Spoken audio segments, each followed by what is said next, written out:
सभी को नमस्कार। स्वागत है आपका अपने YouTube चैनल टारगेट सरकारी भर्ती में। मैं रोहितास आज आपके लिए बहुत ही अच्छी जानकारी लेकर के आया हूं। यहाँ पर आप देख पा रहे हैं ये जो सेक्टर हेल्थ सुपरवाइजर की पोस्ट के लिए जो सिलेबस है, तो आपके सिलेबस का ये डी पार्ट था। इस डी पार्ट के अंदर क्या है, reproductive and sexual health and maternal newborn and child health MNCH programme के जो आप यहाँ पर देख पा रहे हैं, या आपके कुल 14 पॉइंट है और ये 33 नंबर का आपका यहाँ पर पेपर आने वाला है।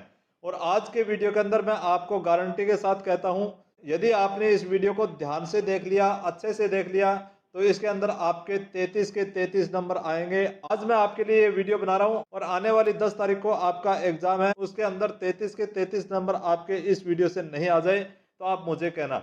आज मैं आपके लिए मैराथन क्लास लेकर के आया हूं, उसके अंदर आपको पूरे 100% बताऊंगा जो मोस्ट इंपोर्टेंट पर्सन है। तो वीडियो शुरू करते हैं। वीडियो शुरू करने से पहले आपको बता देता हूं, यदि आप मेरे चैनल पर पहली बार है तो अभी चैनल को सब्सक्राइब कर लें।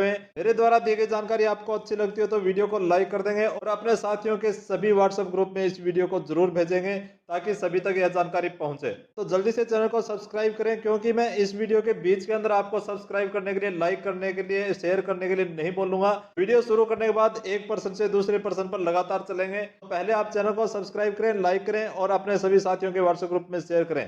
तो चलो अब देखते हैं आपके लिए यहाँ पर पहला प्रश्न क्या रहने वाला है। तो यहाँ पर आप देख पा रहे हैं आपके सिलेबस का जो पहला पॉइंट है, फंडामेंटल ऑफ रिप्रोडक्टिव बायोलॉजी, प्रजनन जीव विज्ञान की मूल बातें।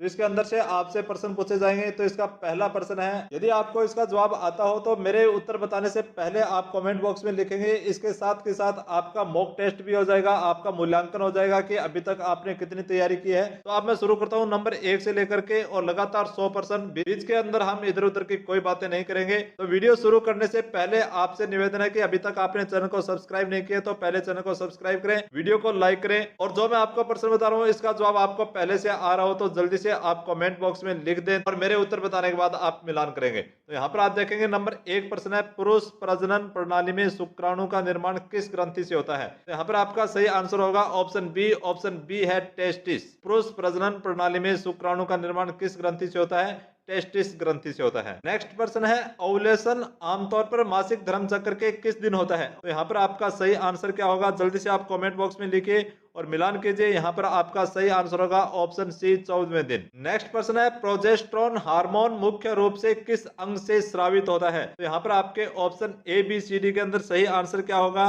जल्दी से आप कमेंट बॉक्स में लिखिए और मिलान कीजिए। यहाँ पर आपका सही आंसर होगा ऑप्शन डी, अंडाशय। नेक्स्ट प्रश्न, मानव अंडाणु और शुक्राणु में गुणसूत्रों की संख्या होती है। जल्दी से आप बता दीजिए। यहाँ पर देखिए आपका यहाँ पर सही आंसर होगा ऑप्शन ए, 23। ऑप्शन ए 23 होगा। नेक्स्ट प्रश्न है, निषेचन फर्टिलाइजेशन कहाँ होता है। Option A B C D के अंदर आपका सही आंसर क्या होगा, तो जल्दी से आप कमेंट बॉक्स में लिखिए और मिलान कीजिए। आपका सही आंसर होगा option C, fallopian tube.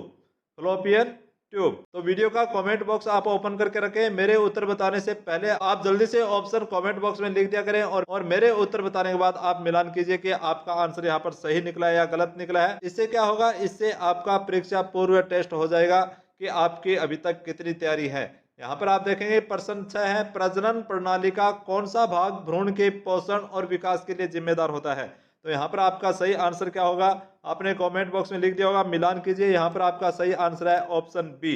Option B, गर्भाशय। नेक्स्ट प्रश्न नंबर 7 है, पुरुषों में टेस्टोस्टेरोन का मुख्य कार्य है। पुरुषों में टेस्टोस्टेरोन का मुख्य कार्य क्या है, अंडाणु बनाना, शुक्राणु निर्माण, हार्मोन नियंत्रण, गर्भधारण। यहाँ पर आपका सही आंसर होगा ऑप्शन बी, शुक्राणु निर्माण। नेक्स्ट प्रश्न है, स्त्री प्रजनन अंगों में कौन सा हिस्सा मासिक धर्म के दौरान झड़ता है। तो यहाँ पर आप देखेंगे ए बी सी डी के अंदर आपका सही आंसर क्या होगा, यहाँ पर आपका सही आंसर होगा ऑप्शन ए, एंडोमेट्रियम। नेक्स्ट प्रश्न है, एक सामान्य गर्भकाल कितने सप्ताह का होता है। ये प्रश्न आपके पेपर में आवश्यक रूप से आएगा, नोट कर लीजिए। एक सामान्य गर्भकाल कितने सप्ताह का होता है। तो यहाँ पर आपका सही आंसर होगा option A B C D के अंदर आपने कमेंट बॉक्स में लिख दिया होगा, आप मिलान कीजिए। यहाँ पर आपका सही आंसर होगा ऑप्शन सी, 40 सप्ताह। ऑप्शन सी, 40 सप्ताह। इस टॉपिक का लास्ट प्रश्न है, किस हार्मोन के कारण प्रसव डिलीवरी की प्रक्रिया आरंभ होती है। Option A B C D के अंदर आपका सही आंसर क्या होगा, आपका यहाँ पर सही आंसर होगा, तो आप जल्दी से कमेंट बॉक्स में लिखिए, मिलान कीजिए। आपका सही आंसर यहाँ पर है ऑक्सीटोसिन। Option A oxytocin. अब आपके सिलेबस का दूसरा पॉइंट यहाँ पर है adolescent sexual and reproductive health, किशोर यौन और प्रजनन स्वास्थ्य के ऊपर आपके प्रश्न पूछे जाएंगे। तो यहाँ पर आपका पहला प्रश्न क्या होगा, WHO के अनुसार किशोरावस्था की आयु सीमा क्या है। WHO के अनुसार किशोरावस्था की आयु सीमा क्या है, जल्दी से आप कमेंट बॉक्स में लिखिए, मिलान कीजिए। यहाँ पर आपका सही आंसर होगा ऑप्शन ए 10 से 19 वर्ष। नेक्स्ट प्रश्न आपके लिए यहाँ पर है किशोरों में प्रजनन स्वास्थ्य शिक्षा का उद्देश्य है। किशोरों में प्रजनन स्वास्थ्य शिक्षा का उद्देश्य है option A B C D के अंदर सही आंसर जल्दी से कमेंट बॉक्स में लिखिए, मिलान कीजिए। यहाँ पर आपका सही आंसर होगा ऑप्शन सी सुरक्षित यौन व्यवहार को प्रोत्साहित करना, ऑप्शन सी। नेक्स्ट प्रश्न RKSK का पूरा नाम क्या है। RKSK का पूरा नाम क्या है, ये प्रश्न मैंने आपको जो नोट्स दिए हैं उन नोट्स के अंदर भी है और ये प्रश्न आपके लिए मोस्ट इंपोर्टेंट प्रश्न भी है। यहाँ पर आपका सही आंसर होगा ऑप्शन बी राष्ट्रीय किशोर स्वास्थ्य कार्यक्रम, ऑप्शन बी राष्ट्रीय किशोर स्वास्थ्य कार्यक्रम। नेक्स्ट प्रश्न RKSK के अंतर्गत कितने प्रमुख स्वास्थ्य घटक शामिल हैं। RKSK के अंदर कितने प्रमुख स्वास्थ्य घटक शामिल है, ऑप्शन सी 6 घटक। और आपको बता देता हूं, यदि आपने मेरे चैनल को अभी सब्सक्राइब नहीं किया तो अभी चैनल को सब्सक्राइब कर लें। और परीक्षा देने जाते समय आप जब बस के अंदर बैठे हो तो ईयरफोन लगा करके अपने मोबाइल के अंदर मेरे चैनल की वीडियो आप देखते जाना और सभी वीडियो आपने अच्छे से देख लिया तो मैं गारंटी के साथ कहता हूं कि उसके बाद आपका यहाँ पर नंबर कोई नहीं काट सकेगा, आप निश्चित रूप से सफल होंगे। आप सेक्टर हेल्थ सुपरवाइजर पोस्ट के लिए योग्य हो चुके हैं, ये मान लीजिए। नेक्स्ट प्रश्न देखेंगे RKSK में किशोरों के लिए कौन सी स्वास्थ्य सेवा प्रदान की जाती है। RKSK में किशोरों के लिए कौन सी स्वास्थ्य सेवा प्रदान की जाती है। यहाँ पर आपका option A B C D के अंदर सही आंसर जल्दी से कमेंट बॉक्स में आप लिख दीजिए और मिलान कीजिए। यहाँ पर आपका सही आंसर होगा ऑप्शन ए किशोर मैत्री के अंदर, ऑप्शन ए किशोर मैत्री के अंदर। AFHC भी बोलते हैं। AFHC की फुल फॉर्म क्या है, ये प्रश्न भी आपके आ सकता है। तो AFHC की फुल फॉर्म आप गूगल से सर्च करके याद कर लीजिए, क्योंकि मैं बताऊंगा वो आपको याद नहीं रहेगा। गूगल से सर्च करके आप खुद देखेंगे तो वो आपको याद रहेगा। नेक्स्ट प्रश्न किशोरावस्था में आयरन की कमी को दूर करने के लिए किस कार्यक्रम के अंतर्गत आयरन की गोलियां दी जाती है। ये प्रश्न सबको आना चाहिए, जल्दी से आप कमेंट बॉक्स में लिखिए। Option A B C D के अंदर आपका सही आंसर क्या होगा, तो यहाँ पर आपका सही आंसर होगा ऑप्शन सी विप्स। नेक्स्ट प्रश्न नंबर 7 यहाँ पर देखेंगे AFHC का उद्देश्य है। AFHC मैंने अभी आपको बताया था कि इसकी फुल फॉर्म क्या है, आप गूगल पर सर्च कर लें। AFHC का मतलब है किशोर मैत्री केंद्र। किशोर मैत्री केंद्र का उद्देश्य यहाँ पर क्या होगा, तो आपने कमेंट बॉक्स में लिख दिया होगा। अब मिलान कीजिए, आपका सही आंसर यहाँ पर है ऑप्शन सी किशोरों को परामर्श व स्वास्थ्य सेवाएं प्रदान करना। नेक्स्ट प्रश्न किशोरों में यौन संचारित रोग STI से बचाव के लिए क्या किया जाना चाहिए। तो यहाँ पर आपका सही आंसर क्या होगा, आपने कमेंट बॉक्स में लिख दिया होगा, मिलान कीजिए। यहाँ पर आपका सही आंसर है ऑप्शन ए अधिक जानकारी देना, ऑप्शन ए है अधिक जानकारी देना। विवाह शीघ्र करना, अशिक्षा बढ़ाना, बाल श्रम कराना, ये ऑप्शन तो आपको पढ़ते ही पता चल गया होगा कि यहाँ पर STI से बचाव के लिए इनसे कोई संबंध नहीं है। तो यहाँ पर आपका ऑप्शन ए आपका सही होगा अधिक जानकारी देना। नेक्स्ट प्रश्न किशोरों के मानसिक स्वास्थ्य पर ध्यान देने का प्रमुख कारण क्या है। किशोरों के मानसिक स्वास्थ्य पर ध्यान देने का प्रमुख कारण क्या होगा, यहाँ पर आपका सही आंसर जल्दी से लिखिए, मिलान कीजिए। आपका यहाँ पर सही आंसर होगा ऑप्शन ए उनमें तनाव, अवसाद और आत्महत्या की प्रवृत्ति बढ़ना। तो किशोरों के मानसिक स्वास्थ्य पर ध्यान इसलिए दिया जाता है कि तनाव, अवसाद और आत्महत्या की प्रवृत्ति जो बढ़ रही है उसको कम किया जा सके। नेक्स्ट प्रश्न नंबर 10 है किशोर स्वास्थ्य सप्ताह एडोलेसेंट हेल्थ वीक भारत में कब मनाया जाता है।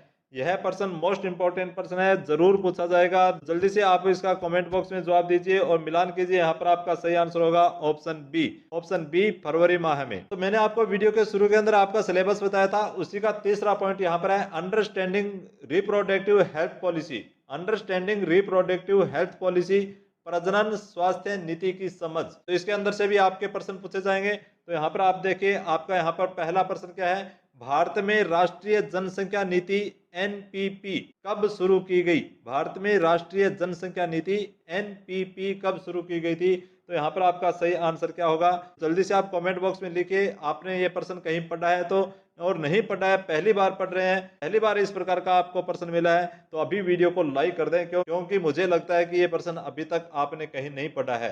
तो यहाँ पर आपका सही आंसर होगा ऑप्शन बी। ऑप्शन बी के अंदर यहाँ पर है 2000। तो भारत में राष्ट्रीय जनसंख्या नीति NPP कब शुरू की गई थी, 2000 के अंदर। नेक्स्ट प्रश्न राष्ट्रीय जनसंख्या नीति 2000 का मुख्य उद्देश्य क्या है? तो यहाँ पर आपका सही आंसर क्या होगा, जल्दी से कमेंट बॉक्स में लिखिए, उसके बाद बताऊंगा। तो यहाँ पर होगा ऑप्शन सी, प्रजनन और बाल स्वास्थ्य सेवाएं सार्वभौमिक बनाना। नेक्स्ट प्रश्न, जननी सुरक्षा योजना किस नीति का हिस्सा है? तो यहाँ पर आपका सही आंसर क्या है, जल्दी से आप बता दीजिए और मिलान कीजिए। आपका सही आंसर है ऑप्शन सी, राष्ट्रीय जनसंख्या नीति, ऑप्शन सी। नेक्स्ट प्रश्न, किस नीति के अंतर्गत TFR, total fertility rate, total fertility rate TFR याद कर लीजिए, इसके ऊपर एक प्रश्न आपसे आवश्यक रूप से पूछा जाएगा। टोटल फर्टिलिटी रेट TFR 2.1 तक लाने का लक्ष्य रखा गया है। तो यहाँ पर आपका सही आंसर आपने कमेंट बॉक्स में लिख दिया होगा। मिलान कीजिए, option B, NPP 2000, NPP 2000। Next प्रश्न, RMNCH+A में A का अर्थ क्या है? यहाँ पर आपको बताता हूँ, यहाँ पर मैंने A का अर्थ बताया है। तो यहाँ पर आपको RMNCH, R से क्या है, M से क्या है, N से क्या है, C से क्या है, H से क्या होता है, आपको फुल फॉर्म याद कर लेनी चाहिए। और ये प्रश्न मैंने मेरे पहले की वीडियो के अंदर भी बहुत बार बताया है, और जिन्होंने मेरे से नोट्स खरीदे हैं उन नोट्स के अंदर भी आपको ये प्रश्न बताया है। तो यदि आपने इसको पढ़ा है या मेरे पहले की वीडियो में देखा है, तो जो भी वीडियो देख रहे हैं आप कमेंट बॉक्स में यस जरूर लिखेंगे। RMNCH+A में A का अर्थ क्या है? तो यहाँ पर आपका सही answer adolescent, number A, option number A, adolescent. Next प्रश्न, प्रजनन स्वास्थ्य नीति का प्रमुख उद्देश्य क्या है? प्रजनन स्वास्थ्य नीति का प्रमुख उद्देश्य क्या है? ऑप्शन सी है जनसंख्या नियंत्रण और स्वास्थ्य सुधार, जनसंख्या नियंत्रण और स्वास्थ्य सुधार। मैं अब थोड़ा फास्ट चलूंगा, इसके अंदर बीच में इधर उधर की बातें नहीं करूंगा, क्योंकि मुझे कम समय के अंदर ज्यादा प्रश्न आपको बताने हैं। परीक्षा का समय नजदीक है, तो इधर उधर की बातें नहीं करके तो आपको कम समय के अंदर ज्यादा सिलेबस करवाने की सोच रहा हूं। तो यहाँ पर प्रश्न नंबर 6 का ऑप्शन सी सही होगा। राष्ट्रीय स्वास्थ्य मिशन NHM किस वर्ष शुरू किया गया था? इसका जवाब मैं आपको नहीं बताऊंगा, आपको कमेंट बॉक्स में लिखना है, क्योंकि मेरे पहले की वीडियो के अंदर आपको बताया हुआ है। आप कमेंट बॉक्स में लिखेंगे, कोई गलत बताएगा तो इसका जवाब मैं दूंगा। तो यहाँ पर आपका सही आंसर क्या होगा, और आपको बताता हूँ ये प्रश्न आपके पेपर में छप चुका है, निश्चित रूप से आएगा। राष्ट्रीय स्वास्थ्य मिशन NHM किस वर्ष शुरू किया गया था? तो चलो, ये मोस्ट इंपोर्टेंट प्रश्न है, इसलिए मैं इसका आंसर बता ही देता हूँ दोबारा से, क्योंकि मैंने पहले भी कई बार बताया है। तो यहाँ पर आपका सही आंसर ऑप्शन बी, 2005। नेक्स्ट प्रश्न, किस कार्यक्रम के अंतर्गत परिवार कल्याण सेवाओं को सामुदायिक भागीदारी से जोड़ा गया? ऑप्शन ABCD के अंदर यहाँ पर आपका सही आंसर क्या होगा, जल्दी से लिखिए और मिलान कीजिए। यहाँ पर आपका सही आंसर है ऑप्शन डी, मिशन परिवार विकास। मिशन परिवार विकास किस कार्यक्रम से संबंधित है, यह भी आपसे पूछा जा सकता है। तो मिशन परिवार विकास परिवार कल्याण सेवाओं से संबंधित है, आपको याद रख लेना चाहिए। ये प्रश्न भी मेरे हिसाब से निश्चित रूप से आपसे पूछा जाएगा। अब आप कहोगे कि सर आप तो सभी प्रश्न ये बता रहे हो कि सभी प्रश्न पूछे जाएंगे। मोस्ट इंपोर्टेंट प्रश्न है, जो मैं प्रश्न आपको बता रहा हूँ सभी मोस्ट इंपोर्टेंट प्रश्न है, इसलिए मैं आपको कह रहा हूँ कि ये सभी प्रश्न आएंगे। तो यहाँ पर आप देखेंगे, मिशन परिवार विकास किन जिलों में लागू किया गया? मिशन परिवार विकास किन जिलों में लागू किया गया है? यहाँ पर आपका सही आंसर क्या होगा, उच्च प्रजनन दर वाले जिलों में, उच्च प्रजनन दर वाले जिलों के अंदर। तो आपको बताता हूँ, मिशन परिवार विकास जब शुरू हुआ था उस समय उच्च प्रजनन दर वाले जिलों में लागू किया गया था, परंतु वर्तमान समय में राजस्थान के अंदर सभी जिलों में लागू हो चुका है।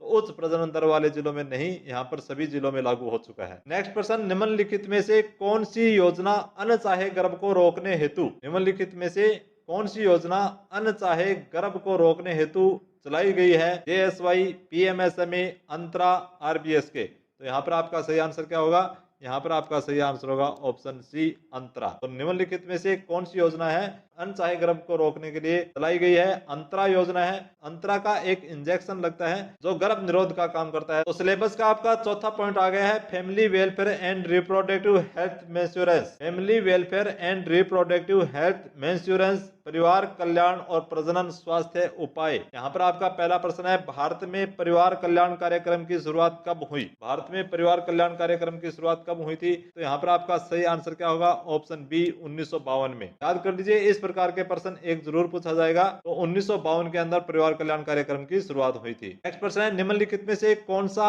अस्थायी गर्भ निरोधक है? निम्नलिखित में से कौन सा अस्थायी गर्भ निरोधक है? स्थायी गर्भ निरोधक कौन सा होता है, अस्थायी गर्भ निरोधक कौन सा होता है? मैंने आपको अच्छे से पहले बताया है। नसबंदी स्थायी गर्भ निरोधक साधन है। कॉपर्टी क्या है? कॉपर्टी अस्थायी गर्भ निरोधक साधन है। और ट्यूबोक्टोमी ये भी स्थायी साधन है। नसबंदी ऑपरेशन भी स्थायी साधन है। तो यहाँ पर आपका सही ऑप्शन क्या होगा, ऑप्शन बी, कॉपर्टी अस्थायी साधन है। तो यहाँ पर स्थायी साधन आपसे पूछ लिया जाए या अस्थायी साधन पूछ लिया जाए, तो आपको यहाँ पर इस प्रश्न का आंसर आना चाहिए। माला एंड गोलियां किस उद्देश्य से दी जाती है? माला एन गोलियां किस उद्देश्य से दी जाती है? एनीमिया को दूर करने के लिए, गर्भ निरोध के लिए, डायरिया रोकने के लिए, टीबी के इलाज के लिए। ये सबको पता है, ऑप्शन बी गर्भ निरोध के लिए। आगे है स्थायी गर्भ निरोध उपायों में किसका प्रयोग पुरुषों के लिए किया जाता है? पुरुषों के लिए यहाँ पर किसका उपयोग किया जाता है? कंडोम का। तो यहाँ पर आप देखें स्थायी गर्भ निरोध, यहाँ पर आप ध्यान से देख लेंगे, स्थायी गर्भ निरोध पूछा है। स्थायी गर्भ निरोध उपायों में किसका प्रयोग पुरुषों में किया जाता है? तो यहाँ पर आपने प्रश्न ढंग से नहीं पढ़ा तो आप सब इसका जवाब देंगे कंडोम, क्योंकि सबको पता है कि कंडोम का उपयोग पुरुष करते हैं। तो यहाँ पर आप सब कंडोम जवाब देंगे, परंतु प्रश्न को ध्यान से पढ़ लेंगे कि स्थायी गर्भ निरोध उपायों में से किसका प्रयोग पुरुषों में किया जाता है। यहाँ स्थायी के लिए पूछा है, कंडोम स्थायी साधन नहीं है, अस्थायी साधन है।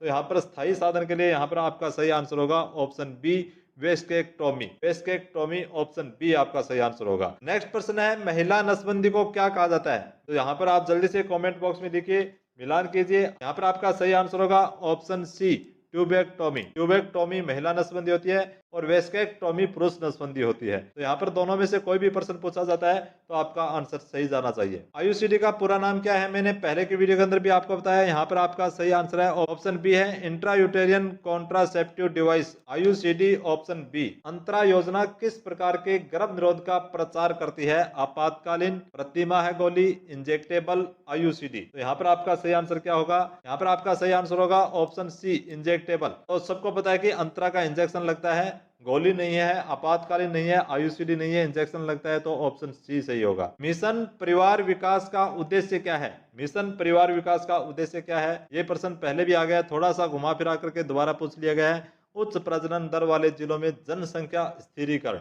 गर्भ निरोधक कंडोम का वितरण कौन करता है? आंगनबाड़ी कार्यकर्ता, मेडिकल कॉलेज, आशा कार्यकर्ता, ब्लॉक मेडिकल ऑफिसर। तो यहाँ पर जो ऑप्शन दे रखे हैं, यहाँ पर ऑप्शन में आपका सही आंसर है ऑप्शन सी आशा कार्यकर्ता। नेक्स्ट क्वेश्चन, निम्न में से कौन सी योजना पुरुषों की नसबंदी के लिए प्रोत्साहित करती है?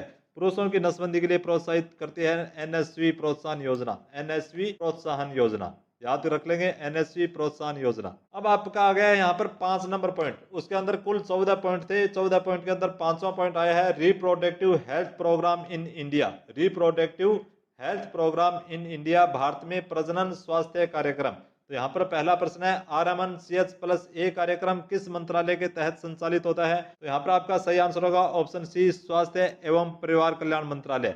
RMNCH+A कार्यक्रम स्वास्थ्य एवं परिवार कल्याण मंत्रालय के तहत संचालित होता है। RCH कार्यक्रम का पहला चरण कब शुरू किया गया था? RCH कार्यक्रम का पहला चरण आपसे यहाँ पर पूछा गया, पहला चरण कब शुरू किया गया था? RCH पहला प्रोग्राम है और RCH के बाद NHM आया था। तो NHM 2005 में शुरू हुआ, तो RCH उससे पहले हुआ था। तो यहाँ पर आप देख लीजिए 2005 नहीं होगा, उससे पहले कब होगा? 1997, ऑप्शन बी। RCH सेकंड का लक्ष्य क्या था? RCH सेकंड का लक्ष्य क्या है? RCH सेकंड का लक्ष्य है ऑप्शन सी मातृ और नवजात मृत्यु दर में कमी। मातृ और नवजात मृत्यु दर में कमी लाना RCH सेकंड का लक्ष्य था। RCH कार्यक्रम के अंतर्गत निम्नलिखित में से कौन सी सेवा दी जाती है? RCH कार्यक्रम में कौन सी सेवा दी जाती है? परिवार नियोजन, टीकाकरण, सुरक्षित प्रसव सेवाएं, उपरोक्त सभी।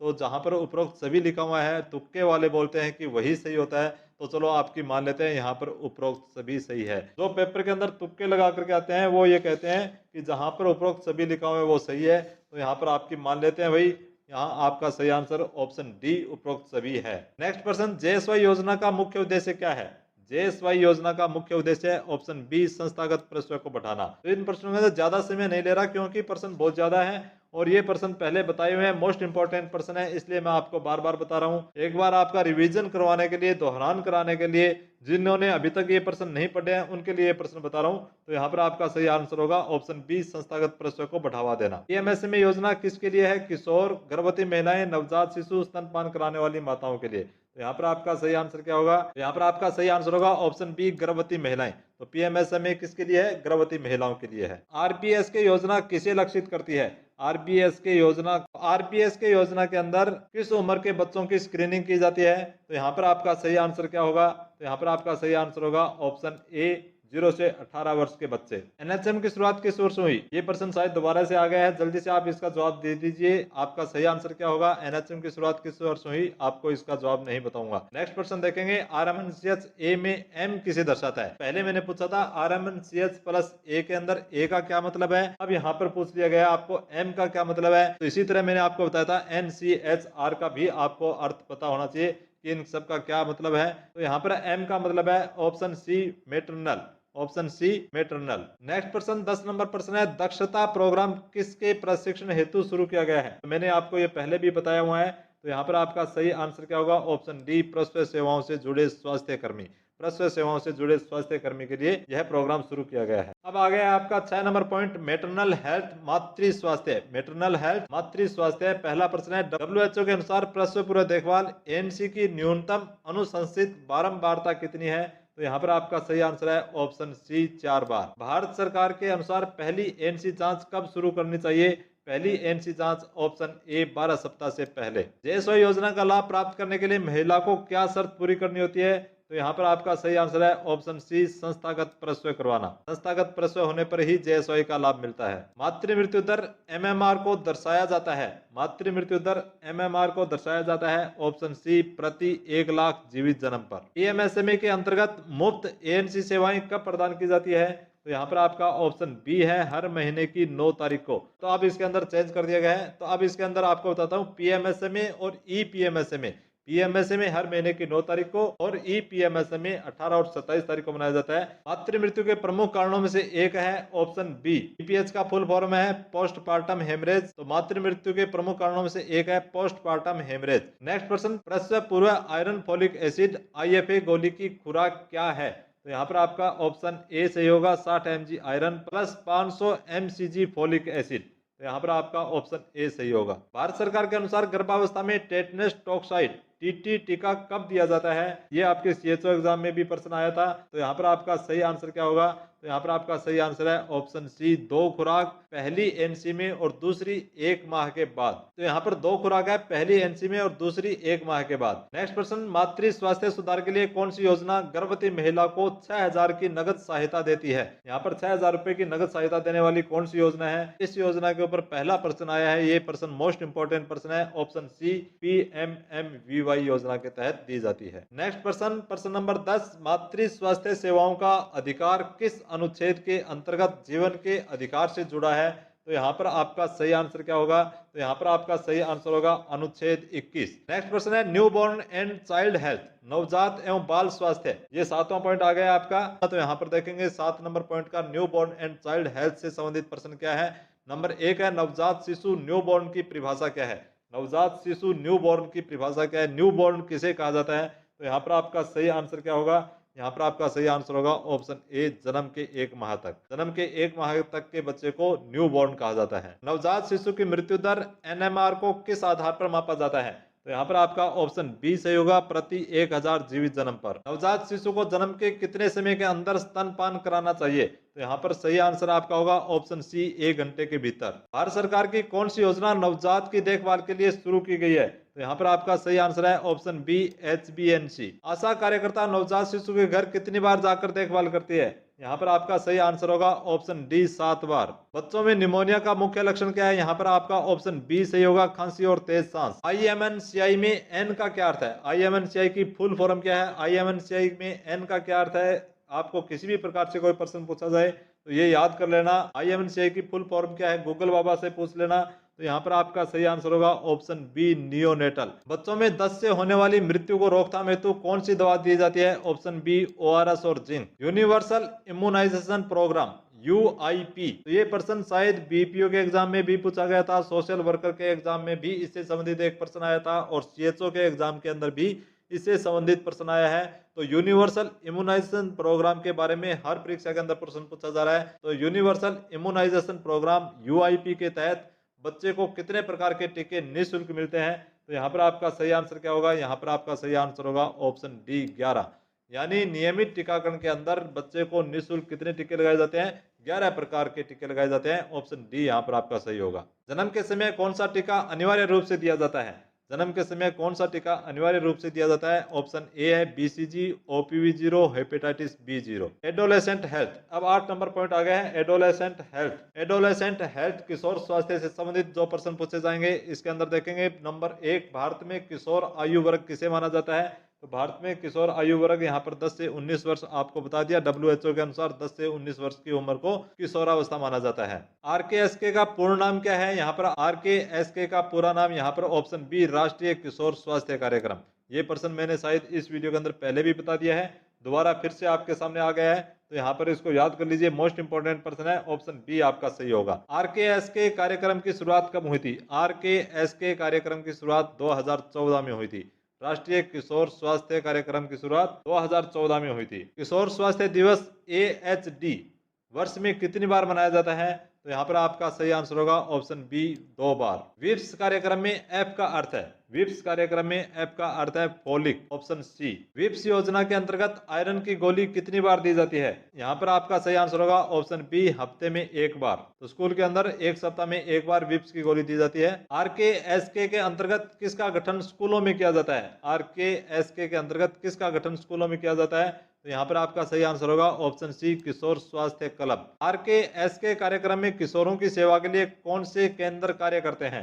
तो यहाँ पर आपका सही आंसर होगा ऑप्शन बी, AFHC। मैंने आपको बताया था AFHC की फुल फॉर्म अब यहाँ पर आप देख लीजिए, adolescent friendly health clinic, AFHC। तो इसके बारे में भी आपसे प्रश्न पूछा जा सकता है। किशोर स्वास्थ्य सेवाओं में कौन सी मुख्य स्वास्थ्य समस्या शामिल नहीं है? यहाँ पर आपका सही आंसर होगा ऑप्शन सी, त्वचा रोग। नेक्स्ट प्रश्न है, विप्स योजना का उद्देश्य क्या है? विप्स योजना का उद्देश्य है ऑप्शन ए, किशोरों में एनीमिया की रोकथाम। 9 नंबर पॉइंट आ गया है आपका, न्यूट्रिशन एंड एनीमिया कंट्रोल, पोषण एवं एनीमिया नियंत्रण। तो इसका पहला प्रश्न आपके यहाँ पर है, WHO के अनुसार एनीमिया तब होता है जब हीमोग्लोबिन का स्तर महिलाओं में कितने ग्राम से कम हो? तो यहाँ पर आपका सही आंसर होगा ऑप्शन सी, ऑप्शन सी है 11 ग्राम से कम। तो महिलाओं के अंदर 11 ग्राम से कम है तो वो एनीमिक मानी जाएगी, कम खून माना जाएगा। एनीमिया से बचाव के लिए भारत सरकार द्वारा कौन सी योजना चलाई जाती है? तो यहाँ पर मैंने आपको बता दिया, विप्स योजना। एनीमिया से बचाव के लिए विप्स योजना चलाई जाती है। विप्स कार्यक्रम के तहत 10 से 19 वर्ष की आयु के बच्चों को सप्ताह में कितनी बार आयरन की गोली दी जाती है? दोबारा से प्रश्न आ गया है, अब आप कमेंट बॉक्स में लिख दीजिए। यहाँ पर आपका सही आंसर क्या होगा? ऑप्शन सी, सप्ताह में 1 बार। पोषण अभियान की शुरुआत किस वर्ष की गई थी? पोषण अभियान की शुरुआत कब हुई थी? 2018 में, ऑप्शन सी। कुपोषण का मुख्य कारण क्या है? कुपोषण का मुख्य कारण ऑप्शन बी, असंतुलित आहार व पोषक तत्वों की कमी। आयरन की कमी से होने वाले एनीमिया का प्रमुख लक्षण क्या है? तो यहाँ पर आपका सही आंसर है ऑप्शन सी, थकान और कमजोरी।